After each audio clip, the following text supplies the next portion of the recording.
The 9,380th meeting of the Security Council is called to order. The provisional agenda for this meeting is maintenance of peace and security in Ukraine. The agenda is adopted.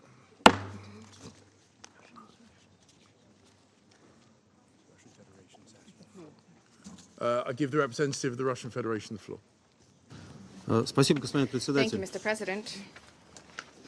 Прежде чем вы утвердите Prior повестку дня, я бы to хотел approving the выразить agenda, I wish to take this принципиальное opportunity несогласие с to подходом voice our principal председательства disagreement with the approach приглашение на of the сегодняшнее presidency заседание of делегации inviting по правилу delegations 37. to today's meeting under Rule 37. В нарушение In сложившейся breach практики, of existing британское practice, the председательство British единолично presidency приняло single-handedly решение decided предоставить возможность to provide an выступить 8 opportunity to государствам-членам speak ЕС и to НАТО 8 members и их ближайшим states of the EU союзникам, and NATO, а as также well as their представителю close самого allies, Евросоюза. as well as to the Это representative при том, of the что по EU устоявшейся itself, практике в despite the fact заседаниях по that, based Украине on по existing правилу practice, 37 участвовали не более meetings 3 стран. on Ukraine under Rule 37 included participation of Очевидно, no что more than 3 сегодняшние участники, countries. Clearly, руководствующиеся today's натовской participants, дисциплиной, никакой guided добавленной by стоимости для NATO's дискуссии discipline, не will принесут. not generate any При этом added она value for затянется, today's превращаясь discussion, в and yet дебаты, it will be проведение prolonged, которых с членами transformed into Совета debates Безопасности which Великобритании the не United Kingdom согласованы. did not agree upon with Такой members of the подход не Security только Council. свидетельствует о This approach not only нечистоплотности attests председательства, to the но и представляет unscrupulousness of собой the попытку presidency, but оказать also давление represents an на членов attempt Совета. to exert pressure Никаких on members of разумных the Security объяснений Council. необходимости There превращения заседания are Совета no and Безопасности can натовским be между no собой нет и быть reasonable не может. explanation for the need to transform Security Однако Council meeting британское into a председательство, NATO похоже, so-called совершенно не hangout. беспокоит ни But the собственная British presidency репутация, has ни no правила и concern традиции apparently Совета neither for its own Безопасности ООН. reputation nor for the rules and Оно не traditions of делает the United никаких Nations выводов Security Council. даже It из has not собственных drawn ошибок на посту any председателя conclusions Совбеза, from even которых its уже за первую own половину errors июля as накопилось president of немало. the Security Council, errors which have Уместно accumulated напомнить также и significantly о in the том, что в first half феврале of the month of сего July. года мы Let us сталкивались с recall that in попытками month одного of из February, председательствующих в Совете we членов encountered an ЕС attempt by one превратить of заседание the Совета по Украине в политический members of the спектакль, EU срежиссированный под пресс presiding and Нью-Йорк attempting европейских to министров. То же transform a самое мы meeting on видим и Ukraine into a сегодня. political show Господин directed председатель, мы to вынуждены coincide with констатировать, the что visit Лондон of раз European за ministers разом to New York, and we демонстрирует see the same открытое today. Let us пренебрежение observe that процедурам и London практикам time Совета after time Безопасности, demonstrates ставя blatant национальную disregard for the позицию и procedures and the интересы practices НАТО, of the national position которому and interests of предписано быть NATO стражем, above the obligations as подчеркиваю, presidency стражем of the процедуры UN и Security проводить Council, which has been сбалансированную и entrusted беспристрастную with линию. guardianship, I К stress this, сожалению, вот guardianship уже of второй procedures год and подряд the эта conduct of элементарная balanced and задача impartial оказывается не по зубам policy. британской Unfortunately, for the дипломатии. second Благодарю вас. consecutive year, this basic task was something which was beyond the capacity of British diplomats. Thank you. I thank the representative of the Russian Federation for their statement. Nothing more. The agenda is adopted. I would like to warmly welcome the distinguished ministers and other high representatives. Your presence today underscores the importance of the subject matter under discussion. In accordance with Rule 37 of the Council's Provisional Rules of Procedure, I invite the representatives of Austria, Denmark, Germany, Hungary, Lithuania, Luxembourg, Poland, and Ukraine to participate in this meeting. It is so decided. In accordance with Rule 39 of the Council's Provisional Rules of Procedure, I invite Ms. Rosemary DiCarlo and Peacebuilding Affairs to participate in this meeting. It is so decided. In accordance with Rule 39 of the Council's Provisional Rules of Procedure, I also invite His Excellency Mr. Olaf Skog, Head of the Delegation of the European Union to the United Nations, to participate in this meeting. It is so decided. The Security Council will now begin its consideration of item 2 of the agenda. I now give the floor to Ms. Rosemary DiCarlo. Mr. President, Excellencies, over 500 days since the beginning of Russia's full-scale invasion, life in Ukraine remains a living hell, as the Secretary General characterized it. According to the Office of the High Commissioner for Human Rights, 9,287 civilians have been killed and 16,384 injured, most under Russian armed forces fire. This figure includes 537 children killed and 1,117 injured. And these are only confirmed figures. The actual number of victims is likely considerably higher. Children have been particularly hit hard by the conflict. Ukraine was the country with the highest number of children killed and maimed in 2022. It was also the country with the most attacks on schools and hospitals. Nowhere is safe in Ukraine. On 27 June, Russian missiles hit the city of Kramatorsk, reportedly killing 11 people, including 14-year-old twin sisters. At least 60 others were injured.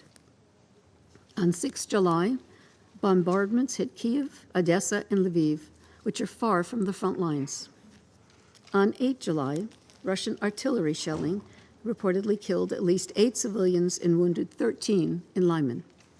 And communities in the Sumy region continue to be under constant Russian shelling. Civilians in areas under Russian control also face mortal danger. On 9 July, 4 civilians were killed and many more injured while receiving humanitarian aid in the town of Orahiv, Zaporizhia region. Attacks against civilians and civilian infrastructure, wherever they may occur, are indefensible and strictly prohibited under international law. They must cease immediately. The Secretary General has consistently underlined, Russia's invasion of Ukraine is a blatant violation of the UN Charter and international law. The United Nations remains fully committed to Ukraine's sovereignty, independence, and territorial integrity within its internationally recognized borders, in accordance with relevant General Assembly resolutions. The parties involved bear the responsibility to avoid actions that could further escalate tensions. In particular, any threat to use nuclear weapons is utterly unacceptable. So is jeopardizing the safety and security of nuclear power plants and other critical infrastructure. In recent days, experts of the International Atomic Energy Agency have heard a series of explosions from the Zaporizhia nuclear power plant. They are a stark reminder of potential nuclear safety and security risks facing the facility during the military conflict in the country. Mr. President, the United Nations and humanitarian partners continue to respond to the dire consequences of the war, having reached over 5 million people with aid so far this year. There have been over 65 interagency convoys this year to frontline areas. Unfortunately, the continuing lack of humanitarian access to Russian-controlled areas of Donetsk, Luhansk, Kherson, and Zaporizhia regions deprives an estimated 3.7 million people of much-needed assistance. We continue to engage the authorities in Moscow and Kyiv to secure access and urge Russia to fulfill its international obligations to grant humanitarian access to territories it controls. Access is also an issue in the wake of the destruction of the Kakhovka Dam. The incident has devastated local communities along the Dnipro River and continues to have broad, long-term environmental consequences. The flooding affected local ecosystems, exposed military and hazardous waste, and shifted landmines. The UN is undertaking a post-disaster needs assessment to determine the wider impact in support of a comprehensive recovery strategy. Displacement throughout Ukraine remains a serious concern. Currently, more than 6.3 million Ukrainians are refugees, and an estimated 1.5 million people are internally displaced. According to the International Organization for Migration, an estimated 4.76 million displaced people have returned to their communities since the beginning of the war, including 1.1 million refugees. The High Commissioner for Refugees reports that while most of the remaining refugees and IDPs return to their places of origin, voluntary return in safety and dignity may not be possible for many, given the security situation. Indeed, Ukraine has become one of the most heavily mined countries in the world. As part of our support to the government of Ukraine for the reconstruction and repair of critical infrastructure, the UN is assisting the country's emergency services to remove over 500,000 landmines and pieces of unexploded ordnance, enabling 4 million people to return home. Mr. President, OHCHR has documented a harrowing record of human rights violations, including arbitrary deprivation of life, arbitrary detention and enforced disappearance, torture and ill treatment, and conflict-related sexual violence. According to the latest OHCHR report, the Russian Federation arbitrarily detained 864 individual cases, many cases amounting to forced disappearance. It is deeply disturbing that more than 91% of civilian detainees held by the Russian Federation were reportedly subjected to torture or ill treatment, including sexual violence. More than 26% of the detainees were transferred to other locations in violation of international law, either in Ukraine under Russian control or to the Russian Federation itself. We're also gravely concerned about the alleged summary execution of 77 civilians while they were arbitrarily detained by the Russian Federation, as reported by OHCHR. OHCHR has documented 75 cases of arbitrary detention by Ukrainian security forces, mostly of persons suspected. In 57% of the cases, OHCHR documented the use of torture and ill treatment. We call for the arbitrary detention of civilians to stop and for the immediate release in conditions of safety of all persons held arbitrarily. Victims must be provided with effective remedies. We also urge the Russian Federation to guarantee independent monitors, including those of OHCHR, regular, unimpeded, and confidential access to all detainees. All victims of human rights violations deserve justice and accountability, whichever side of the front line they come from. Impunity must not be allowed to stand. Mr. President, the Ukraine Recovery Conference of International Solidarity, raising over $60 billion in pledges toward Ukraine's recovery and reconstruction. The UN will continue to support national and international partners in ongoing recovery efforts following building back better and leaving no one behind principles. Mr. President, globally in 2023, it's projected that 345 million people across 79 countries where the World Food Program is operational and data is available will experience acute food insecurity. Up to 40.4 million people across 51 countries face severe hunger emergencies and are one step away from falling into famine if they do not receive immediate assistance. The Black Sea Initiative enabled the safe export of some 33 million metric tons of foodstuffs from 3 Ukrainian ports, including more than 750,000 metric tons of wheat transported by WFP, helping to relieve hunger in Afghanistan, the Horn of Africa, and Yemen. The initiative helped bring down global food prices. Food and fertilizer exports also delivered concrete results over the past year. As the Secretary General stated this morning, the decision of the Russian Federation to terminate the Black Sea Initiative will strike a blow to people in need everywhere. The Secretary General also stated that this decision will not stop our efforts to facilitate the unimpeded access to global markets for food products and fertilizers from both Ukraine and the Russian Federation. Mr. President, we knew well before 24 February 2022 that the world was at an inflection point. We understood that we needed to take urgent action to deal with an overwhelming set of crises that, collectively, threaten our very existence. International cooperation and respect for the rule of law were more important than ever. Today, it is clear that, in addition to causing unconscionable death and destruction, The war in Ukraine has greatly diminished our ability to face an uncertain future. It has heightened tensions in different regions and risks triggering a global arms race. The war threatens to undermine the very structures that prevented a third global conflagration and helped us resolve multiple conflicts over the last 80 years. The longer this war continues, the more dangerous its consequences, including the possibility of a wider conflict. For the sake of the Ukrainian people and for the sake of our global community, this senseless, unjustified war must stop. Thank you, Mr. President. I thank Mr. Carlo for her briefing.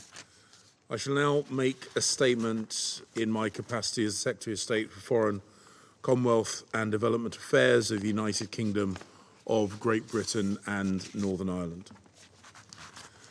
More than 500 days have now passed since Russia's full-scale invasion of Ukraine. At least 9,000 innocent civilians lie dead, including 500 children. Thousands more Ukrainians have been kidnapped, imprisoned, and tortured. Homes, businesses, schools, and hospitals have been reduced to rubble.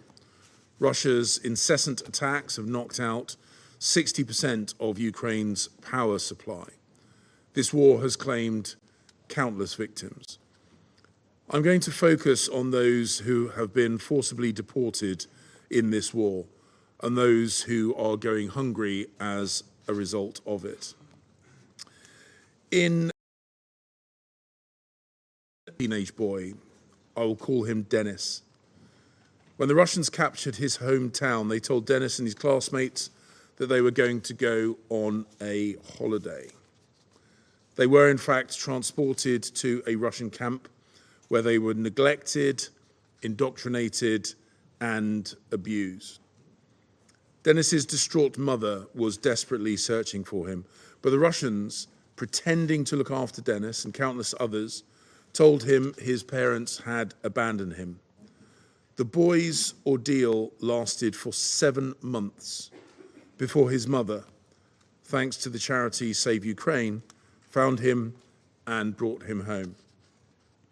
But 19,000 Ukrainian children remain in Russian camps,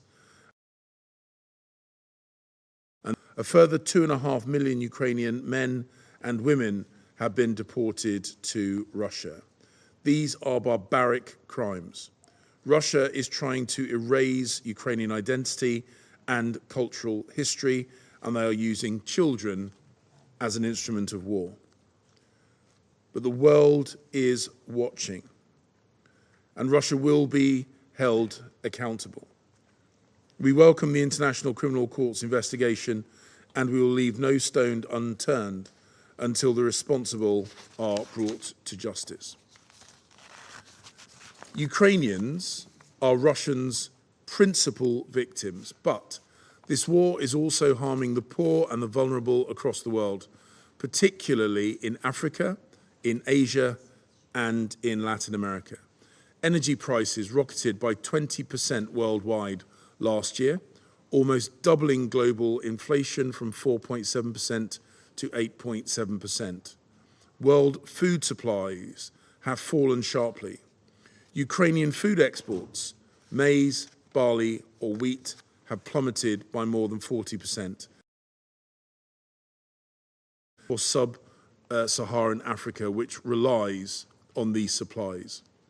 Food prices are rocketing by a staggering 332% in Lebanon last summer. Some of these losses were offset by the Black Sea Grain Initiative, brokered by the UN Secretary General and Turkey. But today, Russia has announced it is refusing to extend it and is taking a colossal 23 million tons of Ukrainian food off of world markets over the forthcoming year. As the UN Secretary General said this morning, today's decision by the Russian Federation will strike a blow to the people in need everywhere. And we call on Russia to return to the table and agree to extend the Black Sea Grain Initiative indefinitely and to implement it fully without delay. Let us be clear. Russia's actions are taking food out of the mouths of the poorest people across Africa, the Middle East, and Latin America. We cannot allow this war to go on for another 500 days.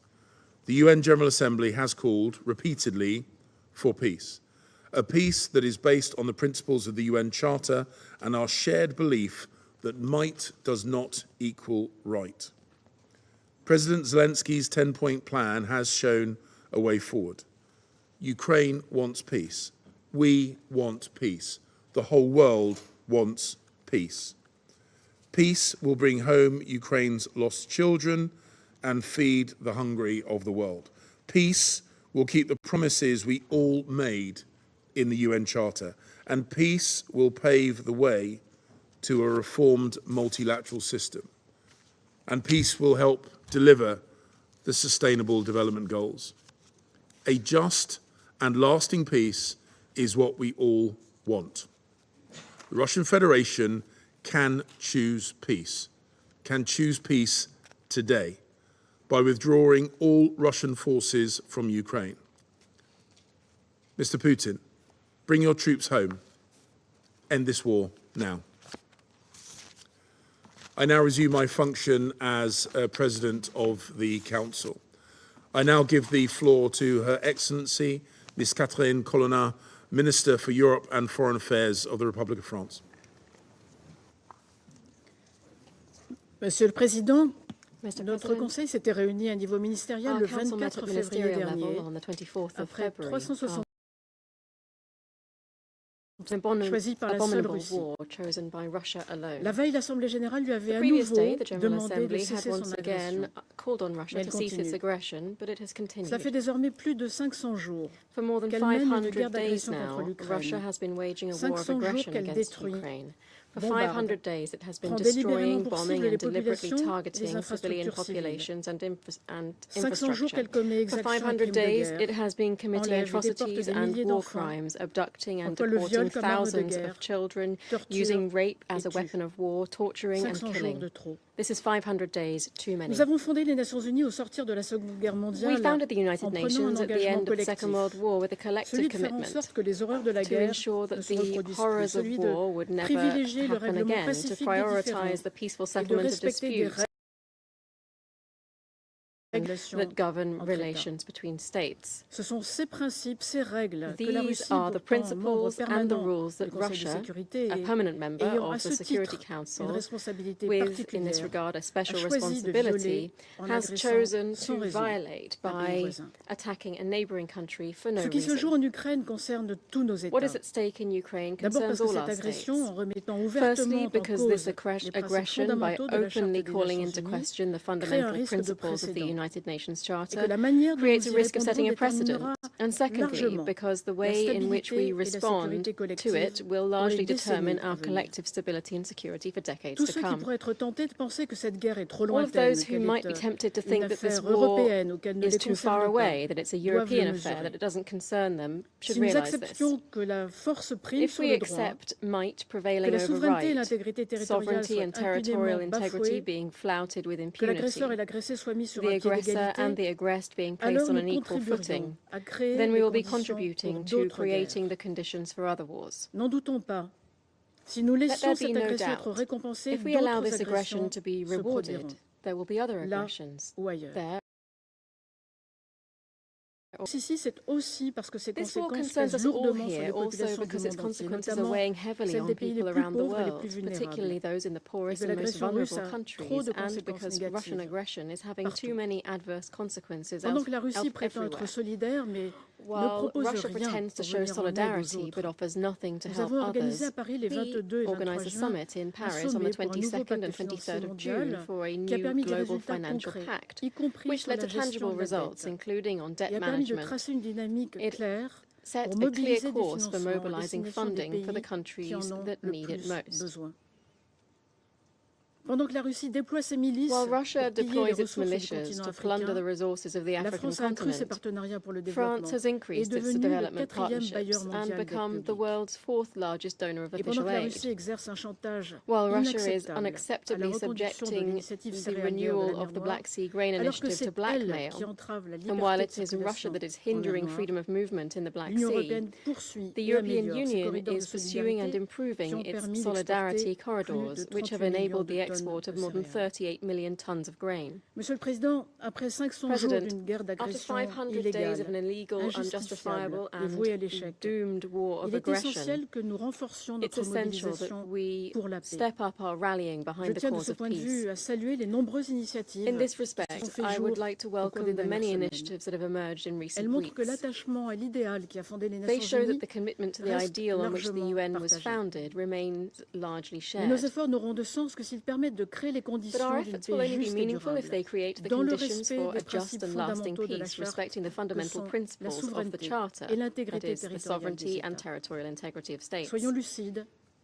Toute Let us be solution clear. conduisant à entériner les Any annexions solution illégales leading de to the pans entiers du ratification of territoire the ukrainien illegal par la Russie annexation ne ferait of que whole poser des swathes jalons of de Ukrainian conflits territory futurs. by Russia would only pave the way Penser for le future contraire serait une conflicts. funeste erreur. Thinking otherwise would be a À cette fatal agression qui a error. violé tous les principes en lesquels nous We croyons must ici aux Nations respond Unies, to nous devons répondre par des solutions fondées this sur le droit aggression, et la which has justice. violated all the principles in which we C'est la raison believe pour here at the laquelle United la lutte Nations, contre with l'impunité solutions pour les based crimes on commis par law la and Russie en justice. Ukraine est si That's importante. why the fight against C'est la impunity raison for pour the laquelle la crimes committed sûreté by Russia in et la Ukraine is so sécurité des important. installations And that's why the nucléaires safety civiles and security ukrainiennes of est une Ukraine's priorité, civilian nuclear alors que la Russie les met facilities en is a danger de façon priority at a time when irresponsable Russia is en irresponsibly occupant endangering Zaporizhzhia. them by occupying Zaporizhzhia. Nous resterons aussi engagés pour la We protection will des also remain civils committed to the et pour protection venir of en aide auprès civilians de and 18 to millions helping de the personnes nearly qui ont besoin 18 million d'assistance people who need humanitaire en humanitarian Ukraine. assistance in Ukraine.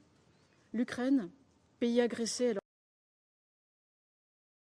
continue Attacked when it pourtant à posed chercher le no threat dialogue whatsoever to et Russia, a placé continues to l'ensemble seek de ses dialogue and principes has au placed cœur all these de sa principles at vision the pour la heart of paix, its vision for peace, répétée which has avec been constance constantly depuis l'an dernier. reiterated since Et last c'est la year. raison pour laquelle nous la soutenons. And that is why we Ce support it. soutien durera This aussi support will longtemps endure qu'il le for faudra. as long as necessary. Je vous remercie. Thank you.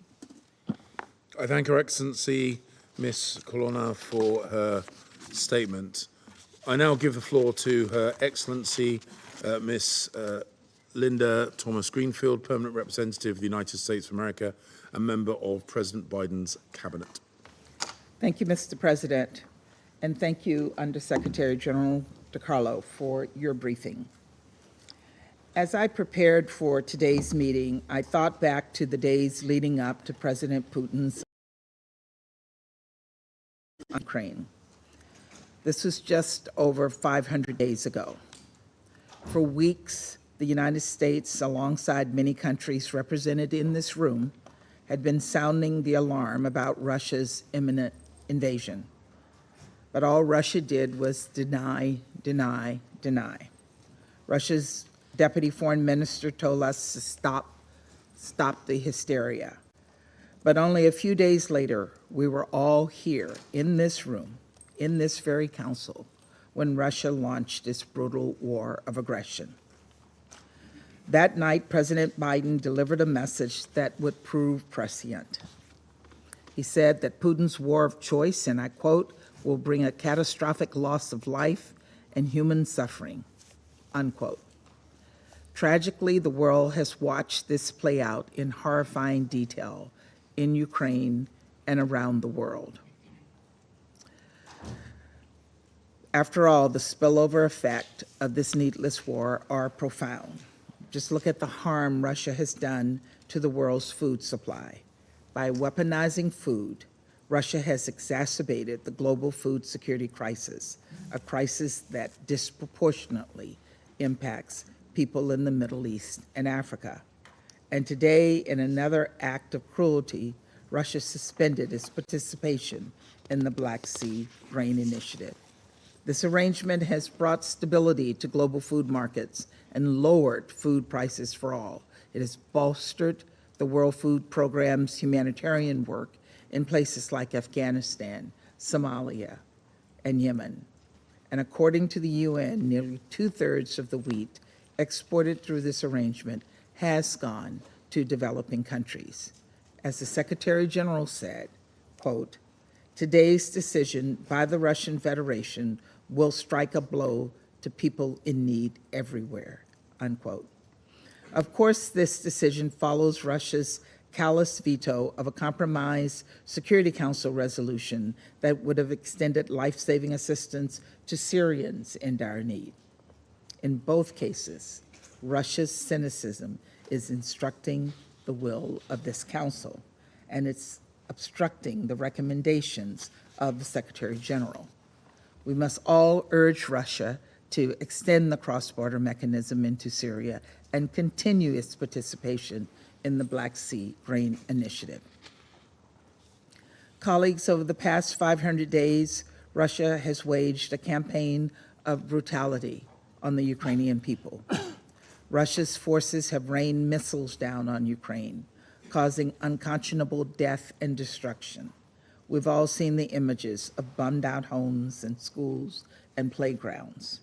Russia's forces have tortured civilians in detention, including through beatings, electrocution, and mock executions. One woman I met in Kyiv could only share a portion of the horrors she experienced while in detention. It was still too raw, but the pain etched onto her face said it all. The United States has determined that members of Russia's forces and other Russian officials have committed crimes against humanity in Ukraine. Rape, summary executions, the deportation of Ukrainians, including children. The list goes on. Russia continues to deny these atrocities. These crimes have been well documented, and the international community has taken steps to hold those responsible to account, and there will be justice. Also said the United States and our allies would respond in a united and decisive way, and this too has been borne out. We have stood united, never wavering in our support for Ukraine. Together, we have imposed sanctions on individuals and entities that provide political and economic support to Russia's war efforts. And together, we have provided and will continue to provide Ukraine with humanitarian and security assistance. Now you hear our Russian colleagues say that somehow this assistance is the reason the war continues. But once again, Russia is trying to turn reality on its head. The security assistance, including weapons, the United States and more than 50 other countries, self-defense. Self-defense to which Ukraine has an inherent right, as reflected in Article 51 of the UN Charter. The truth of the matter is this: Russia could end this war today by pulling out its troops. It's that simple. And you've heard that from several of us in this room. Colleagues, the United States refuses to give up on the urgency of peace. And that's why, along with Ukraine and other member states, we supported the UN General Assembly's resolution that called for a comprehensive, just, and lasting peace in Ukraine. Russia tried to bully countries into voting against this resolution, but its efforts were in vain. Over 140 member states made clear that peace must be rooted in the UN Charter, in the fundamental principles of sovereignty, equality, and territorial integrity of states. But up to this point, Russia has shown no true interest in a just and durable peace. And as a result, the Ukrainian people continue to suffer. The world continues to suffer. I suspect, actually I know, Russia will continue to follow its standard playbook and deny the truth about its war of aggression. It will continue to call bogus council meetings and invite conspiracy theorists to brief us. It truly is shameful. But what cannot be denied is this: the Ukrainian people will continue to courageously defend their country. And the United States will stand with them for as long as it takes, just as we will continue to stand up for the UN Charter and its principles as the basis for a comprehensive, just, and lasting peace. Thank you, Mr. President. I thank Her Excellency Miss Thomas Greenfield for her statement. I now give the floor to His Excellency Mr. Shunsuke Take, Minister for Foreign Affairs of Japan. Thank you, Mr. President. Thank you for calling this important meeting. I also thank Undersecretary General Di Carlo for the briefing. And welcome the participation for Foreign Minister Kuleba of Ukraine on this meeting. Mr. President, I condemn Russia for taking the rest of the world hostage. It is deeply regrettable that Russia chose to terminate the Black Sea Grain Initiative and blames others for the crisis it has created by its aggression. Japan condemns Russia's aggression against Ukraine in the strongest possible terms. Russia must immediately and unconditionally withdraw its forces from Ukraine and respect Ukraine's independence, sovereignty, and territorial integrity with its internationally recognized borders. Japan will stand with Ukraine as it defends itself for a just and lasting peace. We should not tolerate the clear violation of the UN Charter. The same applies anywhere in the world. If a permanent member of the Security Council unilaterally attempts to change the status quo of territories of its neighbors by force or coercion, it should be held commensurate with their privileges. Mr. President, Russia abuses the veto power. The veto is not for impunity. It should embody heavy responsibilities of the permanent members. In this regard, Japan welcomes the commitment of France, the UK, and the US to voluntarily refrain from use of the veto. I hope that the remaining permanent members will join them. Russia is trying to threaten the world with irresponsible nuclear rhetoric, the deployment of the nuclear weapon, of the militarization of the Zaporizhzhia nuclear power plants. Japan cannot accept Russia's nuclear threats, let alone its use of nuclear weapons under any circumstances. Mr. President, we have admitted that the credibility of the Council is eroding. The Security Council should be reformed to restore the trust of the international community and represent the world of today, not the world of 80 years ago. Thank you.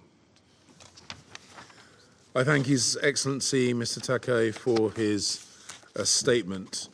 I give the floor to the representative of Albania. Thank you, Mr. President.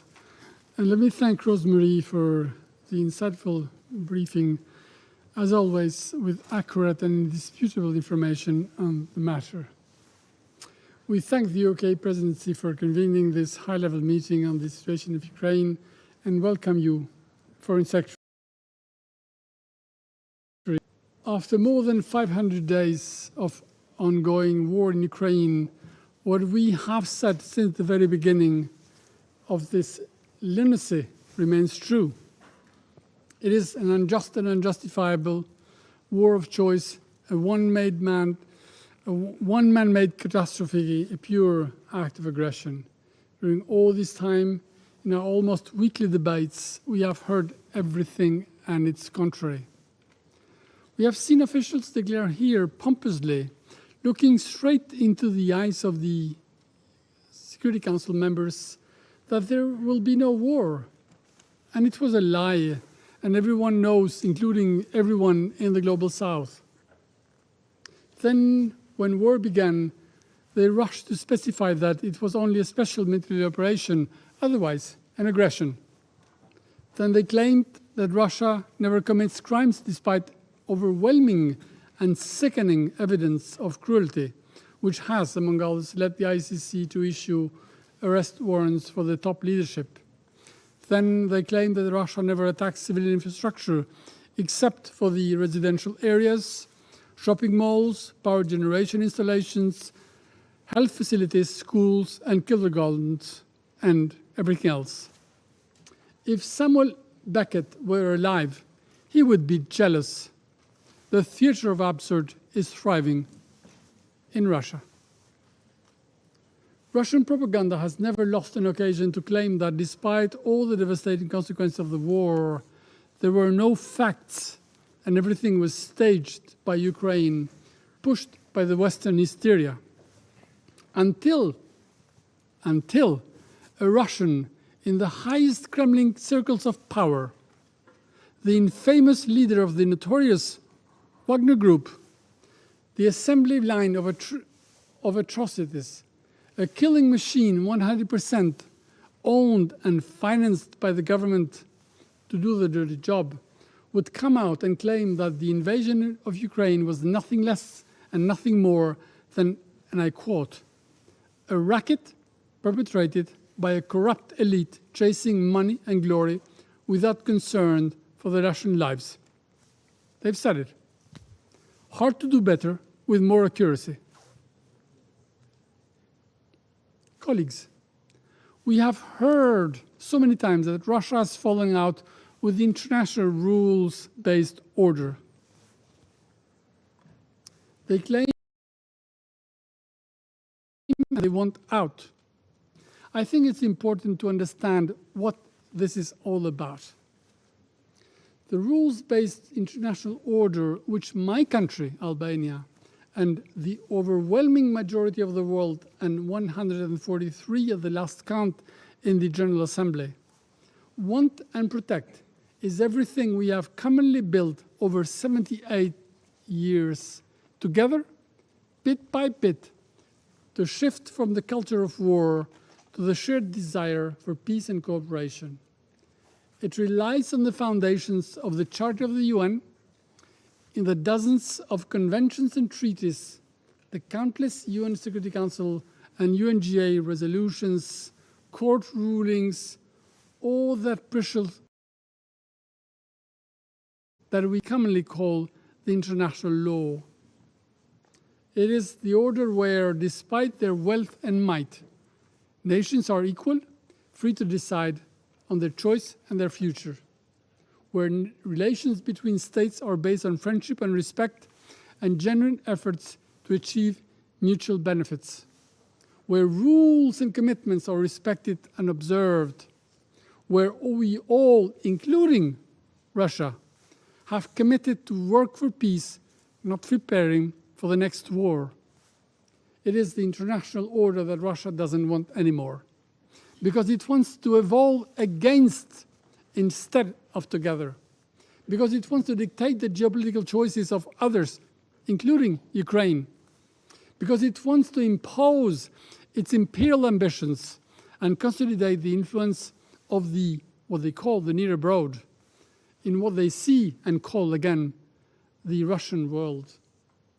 Last year, food insecurity sent shock tremors across the world until the Black Sea Initiative was put in place. Now Russia just needs and food of people in need. It is for everyone to judge. Colleagues, Russia's massive assault on a sovereignty country threatens not only Europe, it assaults the astonishing human effort we all have invested since World War II to build global peace through the international rule of law. Let's make it clear. The defeat of Russia in Ukraine doesn't mean the end of Russia. It means the end of aggression and transgression of rules established and accepted globally in favor of a sustainable peace in Europe and the world.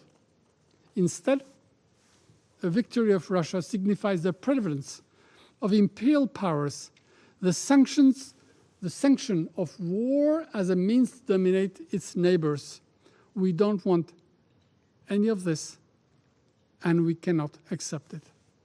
This is why support for Ukraine must continue until Russia understands that its logic of force has failed.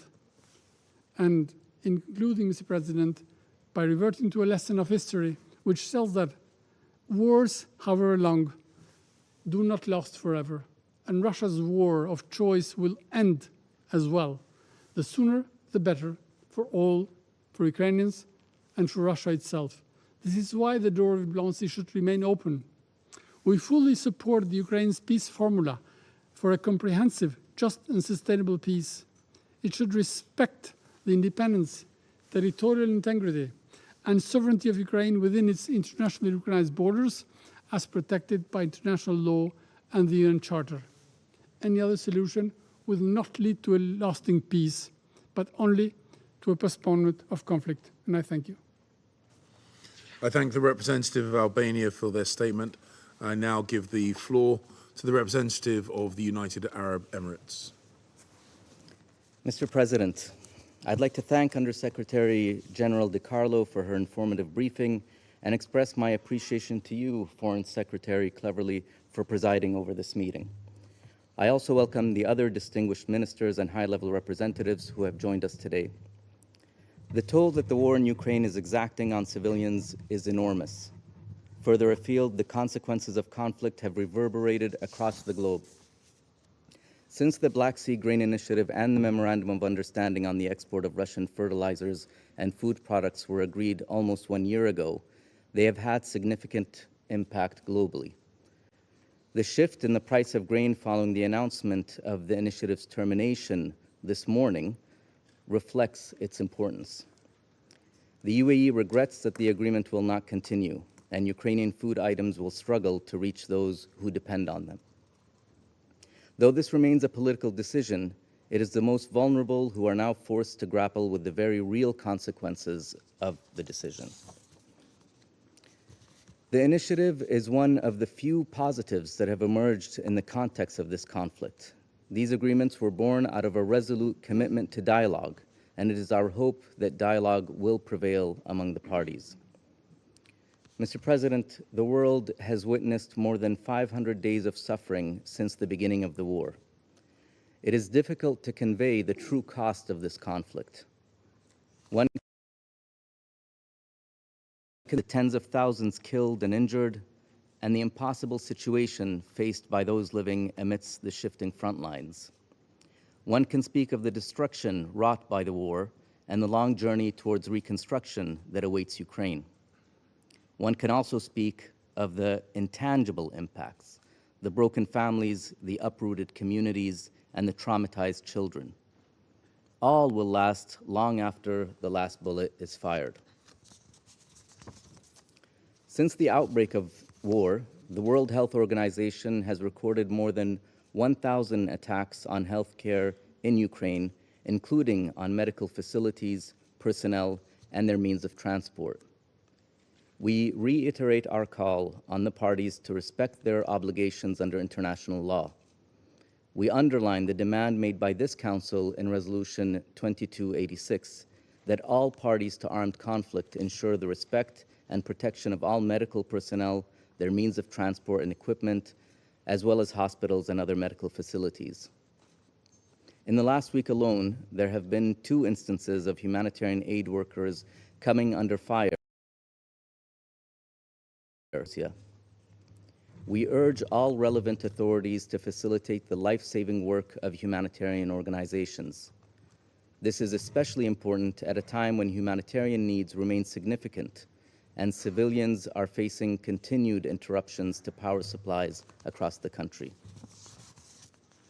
For its part, the UAE is distributing $100 million of aid for Ukraine, including the provision of generators and LED lights for civilians, supplies for babies, as well as a grant of $4 million for programs supporting the welfare of orphan children under the Olena Zelenska Foundation.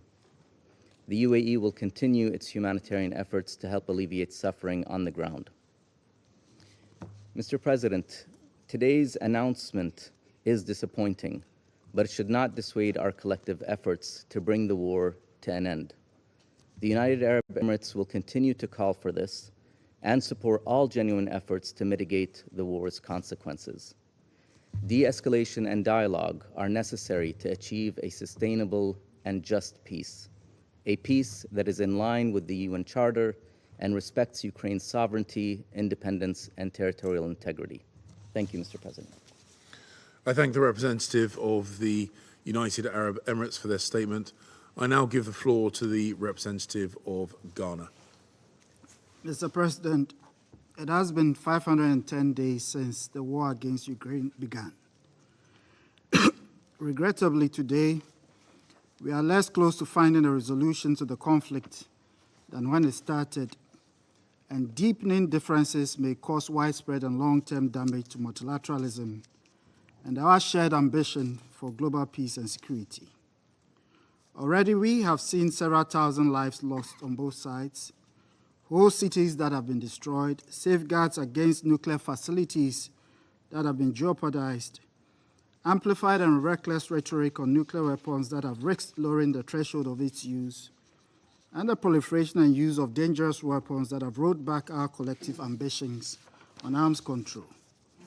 The impact of the brutal war on Ukraine has not been limited to its suffering masses. It has cast its dark shadow across the world, aggravating the socioeconomic conditions of many countries that were already reeling from the adverse effect of the COVID-19 pandemic. Evolving national security doctrines are also responding to the war in Ukraine in ways that do not necessarily support the strengthening of our collective security. Mr. President, I welcome the briefing by USG Rosemary DiCarlo. I appeal that the gaps between the expectations of 1945 and the reality of today should be a reminder of the further efforts all of us need to take in amplifying the voice of peace and establishing credible pathways of dialogue to help Ukraine and the Russian Federation to stop this needless war. On our part, Ghana has three main points that it would like to highlight for this meeting. First, we emphasize the need for the parties to heed the calls for an immediate cessation of hostilities. The militarization of the conflict, fueled by the manifest combative choices of the parties, has not significantly changed the dynamics of the conflict on the ground. Constrained by the absence of a common past time for the parties to heed to the voice of the 11th Emergency Special Session of the General Assembly, which in all its resolutions called for an immediate end to the war in favor of a peaceful settlement. Secondly, bearing in mind the civilian casualties, gross violations of human rights, and the extensive destruction that has accompanied the war, we are compelled to reiterate to the warring parties the obligation to strictly comply with international law, including international humanitarian law, especially the requirement to make a distinction of non-combatant populations to avoid harming them, as well as the facilities critical to their survival. Targeting civilians and civilian infrastructure is morally unacceptable and constitutes violation of international humanitarian law and human rights law. We also urge Ukraine and the Russian Federation to embrace the 5 concrete principles put forward by the Director General of the International Atomic Energy Agency to preserve the safety and security of the Zaporizhzhia nuclear power plant. We express appreciation for the spearheaded by the United Nations humanitarian agencies and international partners, as their efforts have been vital in assuring the people of Ukraine that they have not been forgotten by the rest of the world. Thirdly, to manage the adverse impact of the war in Ukraine on third states, it is important that every grain produced should be able to reach the global market. In this regard, we are deeply disappointed that the Black Sea Grain Initiative, which has since its commencement in July 2022, delivered over 32 million tons of food commodities to 45 countries, has not been renewed. A renewal of the initiative, accompanied by a resolution of the challenges with the export of ammonia to global markets, as well as of Russian agricultural products and fertilizers, envisaged by the MOU between the Russian Federation and the United Nations, would help prevent speculative spikes in global food prices, strengthen global food security, and prevent other knock-on effects. Mr. President, in closing, allow me to reiterate the futility of the use of force as an instrument to pursue relations with other states in the present era. It has not served the interests of others well, and it would not do so in the present circumstance. Our common renunciation of war in Article 2, Paragraph 4 of the Charter reflects the firm position of the international community on the matter, and our expectation that this obligation and other moderating voices would drive us to seek a path of lasting and comprehensive peace for Ukraine and the Russian Federation through dialogue and diplomacy. Finally, I reiterate Ghana's commitment of support for the sovereignty, political independence, and territorial integrity of Ukraine. Our commitment remains undiminished. I thank you. I thank the representative of Ghana for their statement. I now give the floor to the representative of China. Mr. President, 乌克兰危机爆发至今， since 日益 its 呈现 outbreak, 长期化、 the 扩大 Ukrainian 化和 crisis 复 has 杂 become 化趋势。 increasingly protracted, 战 expanded, 争的 and 残酷性 complex, 危险性 with 和 ever 不可 more 预测性 cruelty, 不断上 danger, 升。 and 国际社会应当 unpredictability. 共同努力， The international 全力防 community 止 should work 局势 together 失 to 控， prevent the 早 situation 日 from 实 getting 现 out of 停火 control, 止战。 achieve a 推动 ceasefire and 问题 cessation of war 政治 sooner 解决。 to promote a political settlement of the issue. 我讲4点： I have 4 points to say. 第一， First, 要加大劝和促谈 we 力 must 度。 step up efforts to promote 战场 talks 形 for 势演 peace. 变表明， The evolution of 军 the 事手 battlefield 段 shows 冲突持续 and the 只会给平 continuation 民 of 带来 conflict 更多苦 will 难， only bring more suffering to civilians 甚至可能造 and 成 may 难以 even 预 lead 料、 to 无法挽回 unpredictable 的局 and 面。 irreparable situations. 危机无论持续多久， No matter how 最 long 终 the 都要 crisis 通过政治 lasts, 手 it 段 will 来解决。 eventually be solved 一 through 段时 political 间以来， means. 支持 For 重 some 启 time 和 now, 谈的理性声 rational 音 voices 越来越 supporting 强 the。resumption of 来 talks 自亚洲、 have 非 become 洲 stronger and 和拉 stronger. 丁美洲 Developing 的发 countries 展中 from 国家 Asia, Africa, 都 and 提出 Latin 了和平 America 倡议， have all put forward peace 内容虽不尽 proposals. 相同， Though different in 但都 contents, 体 they 现 all 了通过 reflect 政 a 治手段 strong 解 desire 决 to 危机 resolve 的 the crisis 强烈 through 意愿。 political means. 冲突双方 Both parties 要 to the 相向而 conflict 行， should work 探 together 讨 to 照顾 meet 彼 each 此 other 关切， halfway, to 符合 explore 地区实际， solutions that accommodate 有 each 助于 other's 弥合 concerns 分歧的 that 解决 correspond 方 to 案。 regional realities and that community should 创 work 造必要 together to 条 create 件， the necessary 为 conditions 和 for 谈 ceasefire 营 and 造 create 良 a 好氛 favorable 围。 atmosphere for peace talks. 乌克兰危机是欧洲 The Ukrainian 安全 crisis 矛盾的 is a 总爆 major 发， outbreak of security frictions 有 in 许多 Europe. 值得深刻总结 There are 反思的 many 教训。 lessons worth of profound 危机 reflection. 再次证明，追求 and 绝对 thinking. 安全、挑 The 动阵 crisis 营 once 对 again 抗、 proves that 扩 the 张军事 pursuit 集 of 团的 absolute 陈旧思 security, 维和 inciting 危 bloc 险做法， confrontation, expanding 只能给 military 欧洲 alliance, 乃至整 an 个世界 outdated way of 带来 thinking 动 and 荡 dangerous 和不安。 practices that can only bring turmoil and 危 anxiety 机 to 的最终 Europe 解 and the 决 whole，world. 关 The 键还是 key 要 to the 秉 ultimate 持共 solution 同、 of the 综 crisis 合、 is to 合 uphold a 作、 common, 可 comprehensive, 持续的安全观， cooperative, and sustainable 推动 security 构建 vision, 均衡、 and 有效、 promote the 可 construction 持 of a 续的 balanced, 欧 effective, 洲 and 安全架构。 sustainable European security architecture. 第二， Second, 要管控危机 we 的 must 外溢影 control the 响。 spillover effects of the 疫 crisis. 情后的世界经 The 济本 recovery 就 of the 复苏 world 乏力， economy after the 乌克兰危机 pandemic 同其 has 他 been 因素相互 sluggish. 作用 The 叠 Ukrainian 加， crisis has 给全球发 interacted 展 with other 造成 factors 巨 and 大 has 冲 dealt 击， a severe blow to 使 global 全球粮 development, 食、能 bring 源、金 fragility 融 to 安全 global 中国家实现可持续发 and 展目 developing 标 countries 面临更多困难。 face more difficulties in achieving 我们应 sustainable 该将 development 有 goals. 限的财力、 We should 精力 devote our 投 limited 入到 financial 应 resources 对全球共同 to 挑战中 addressing 去。 common global challenges. 有关国家 The 应 countries 立即停 concerned 止